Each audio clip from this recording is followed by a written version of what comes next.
Hi, my name is Oli and today we will check this versus this, the G Pro Superlight versus the V2 Pro, the two best ambidextrous wireless mouse actually on the market. Both mice have great features but only one can get the throne. And today we will find out which mouse is the best. For this I will define 5 categories.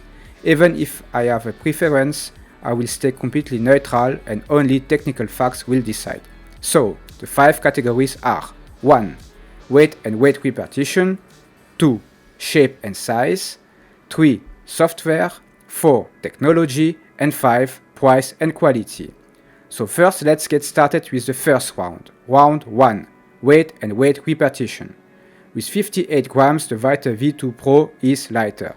The G Pro Superlight with 63 grams has 5 grams more on the body. Regarding the weight repartition, they are both solid. No unbalanced feeling, so this point is an easy win for the V2 Pro. 1-0 for the Viper V2 Pro. Round 2. Shape and size. Both mice are ambidextrous mice and belong to the mid-size categories. The Viper V2 Pro is longer but flatter, while the G Pro Superlight is higher but a bit shorter. The G Pro Superlight has this so famous egg shape, which fits almost in every hand size and grip styles. It has just this universal shape that feels so good to everybody. With the first G Pro, Logitech nailed it and improved now their mouse and keep the shape from his predecessor. Like the V2 Pro, with its famous flat and long shape and long clicks from the Viper Ultimate, it's also a well appreciated shape. But the Viper V2 Pro is not so universal like the egg shape of the G Pro Superlight.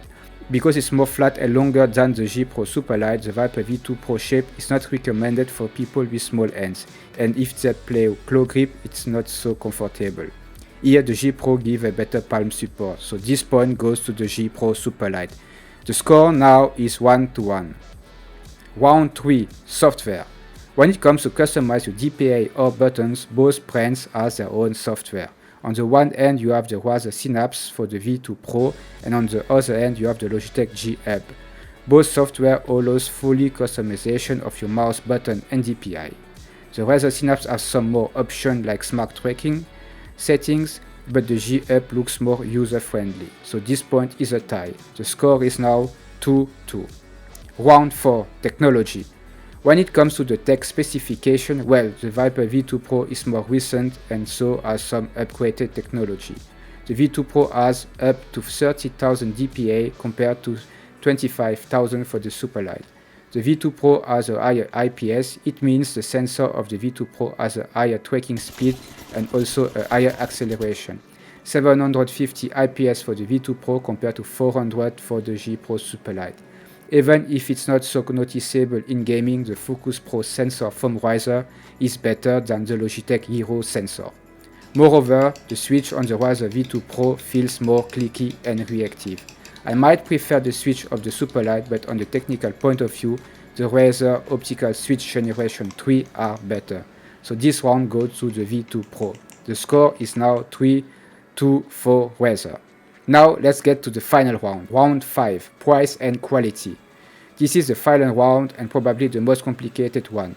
First, let's take a look on the quality. The build and production quality is great, the both feel solid, no crackling sound, the injection is great, no flow lines or sharp edges, they both have the same problem on the clicks and scroll wheel, but they have both great PTFE fits out of the box. The Superlight has some customization possibility.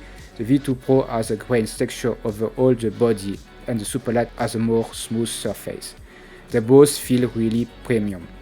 Regarding the price and what both mice bring on the table, we have to be fair. The Razer costs now $150 or euros, the same price as the G Pro Superlight when it comes out.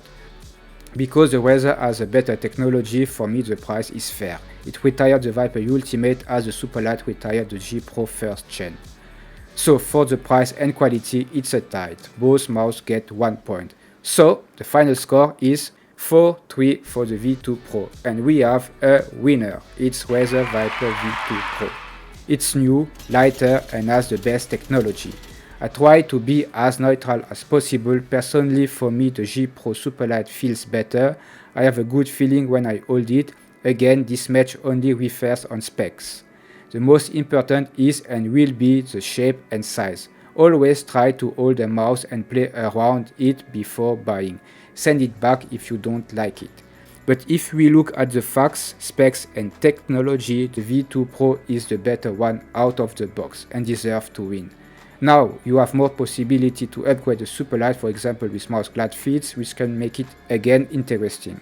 And you, what is your favorite mouse? If you had to choose between the V2 Pro and the Superlight, which one do you pick? Please leave a comment below. So that is for today. I hope you enjoyed this match and don't forget to subscribe in order to not miss the next one. Bye bye.